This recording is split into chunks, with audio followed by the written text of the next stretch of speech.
All right, Brandon, I think we've teased the audience long enough. What are your hot reads for week 5? What are you looking at?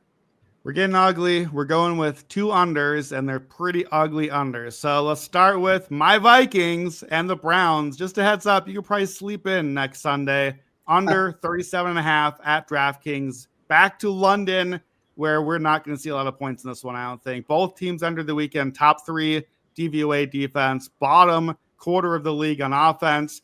The only real positive for either team right now offensively is rushing the ball. Vikings particularly, but the Browns are number 1 run defense. And just look at the matchup in the trenches. Browns are missing both their tackles, so you get that against Brian Flores and the pass rush. Probably Van Ginkel is back. Joe Flacco is a statue. So you either get that, or maybe soon enough you might get Gabriel or Shadir out there. So either way, the Browns have, again, not scored more than 18 points in an entire season of non-Jameis games at this point. And that's the Vikings, who are missing Brian O'Neill at right tackle and center Ryan Kelly in all likelihood. Already left guard Donovan Jackson. Darisaw is playing, but limited. Just the offensive line is in miserable health shape right now. So that's why I expect this line to go down. Vikings have allowed at least 3 sacks, 5 straight games, 27 over that stretch. And as much as I love Carson Wentz personally, that's not going to be a good pairing for him. He holds the ball too long, and he's going to get to know Myles Garrett all too well, I think, in this game. I don't know which one of these teams gets to count this as a, quote, home game, but either way, Wentz home unders are 67% for his career, and Flacco home unders are 57%. So either one of them can be the home team. I still like the under. 37 is kind of the last key number going down the mine shaft on total. So 37.5 at DraftKings. We're already at 36.5 at some books. Injury news as it comes out, especially overseas, that total could keep on dropping. And once it drops that low, usually history says you just cannot make the total low enough. If we get there, totals below 36 since 2012, 16-5 to the under, 76% to the under by 4 points a game. So we're on the under here. Keep an eye out. We might be back for the mine shaft also. Vikings, Browns, English under 37.5. What do you think about that one? Oh, brutal. I will give you this one. We've had 51 international games in the NFL. Under 38, this would be the lowest over-under in an international game we have ever seen. So we are truly giving the worst offensive projections potentially to London for this beautiful matchup between Joe Flacco and Carson Wentz. We cannot wait. All right, you've got one more pick for us. Another beautiful, sexy, terrible under. Another terrible, terrible under. Giants, Saints. You thought we were going to skip that game? Not a chance. Giants, Saints, under 42.5. We talked about the Giants. Evan, cover your ears. Everyone's excited about Jackson Dart. 1-0, but 250 yards on the day. 89 was the opening drive. And then after that, pretty much nothing the rest of the game.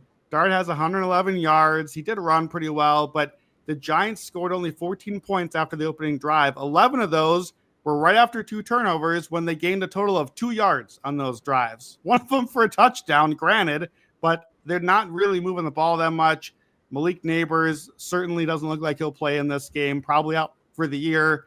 Worst receiving core in the league now, worst skill players in the league, worst offense in the league with a bullet, no offensive line, just no offense at all right now. And Jackson Dart and Scatterbo can only do so much, including Saints run defense is really the only thing good either one of these teams has right now. So that's the one strength, being able to shut down Scatterbo, who's getting like 25, 30 touches a game right now.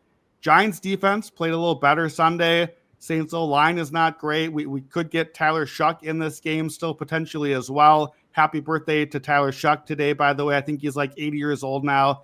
These are my 2 worst power-rated teams, and I have them like almost dead even. So I think the Saints probably should be favored. We might have to come back if this gets to 3. We might have to make an ugly Saints bet too. But look at Giants games this season. Giants-Cowboys, we watched it.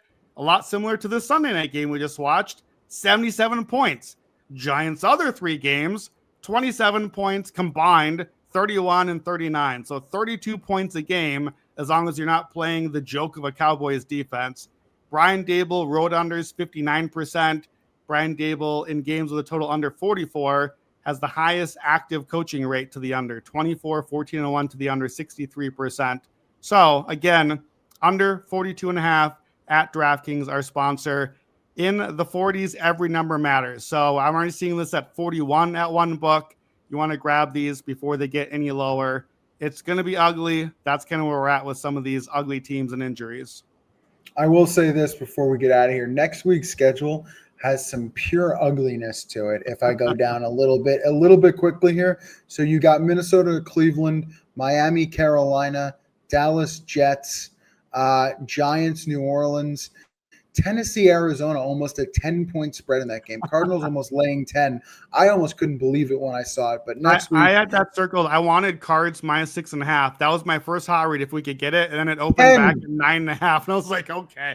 Yeah. 10. Like, if you see me giving out two ugly unders on the hot read, that's me doing what you're doing right now and saying, screw you, slate. This slate of games sucks. So let's take some ugly unders. And that's all we can do right now.